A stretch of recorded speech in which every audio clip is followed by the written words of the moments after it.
Page 383, listen and sing number 4. Have we had numbers 1, 2, and 3? I don't know what that title is. I'm sure I'm too old for that stuff. It's a vocal solo. Now here, fortunately, you don't have to transpose unless the vocalist says, I can't sing it in that key. We're in the key of G major. Could you put it down in the key of D major where it's a little lower where I can sing it? In which case, then you get to transpose your part. I find it easier just to say, no, sing it the way it is, or get another accompanist. That's me, of course. I'm old, I can get away with it. But just be prepared that not all singers can sing in the key where the music is written. They want it changed. Whew, not going to get into that in this lesson. We're going to pretend the singer can sing it right where it's at. You need to hear the singer's part to know what it sounds like so you know what you're doing here. And this is a fast piece. It's felt in 2, really.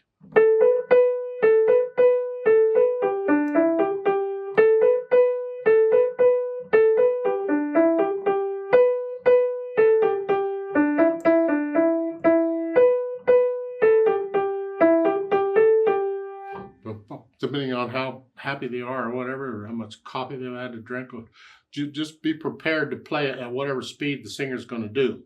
The introduction sets the mood, so you got to have that speed down. You're playing on the upbeats, 1, 2, 3, 4, like that, like a snare drum in a trap set.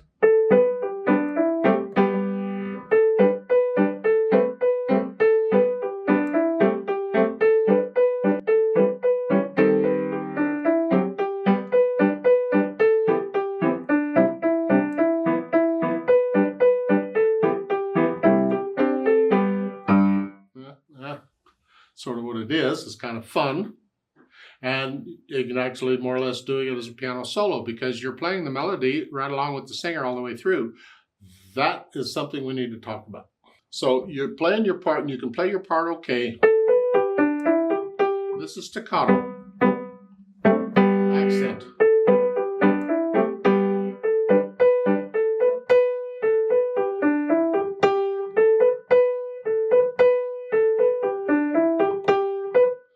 Notice that there's no accent marks in the vocal line.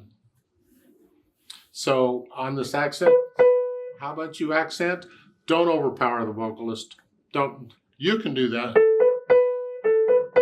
But if they're not going la-ti-ti, la-ti-ti, now that half note gets a natural accent. 1, 2, 3, 4, 1, 2, 3, 4. But they may not give it a full accent like the piano part.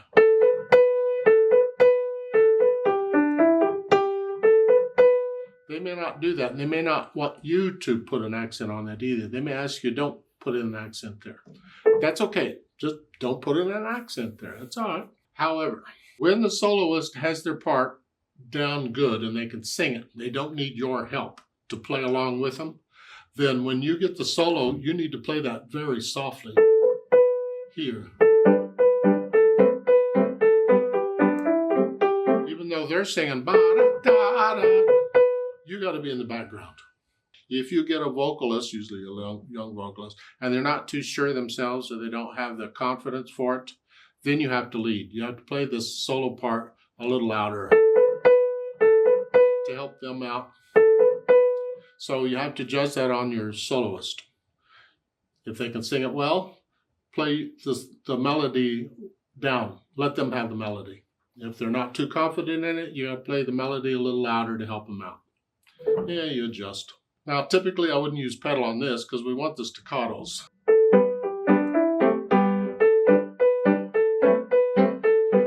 Like so. But at the end, last measure they've added. If you want to do that, go ahead. I don't think you need it there either if your hands are big enough because you can go. I would only pedal long enough to connect the notes. Here, pedal down, and then up. I'm only connecting the left hand as I'm not giving the whole thing overtones at the end like that.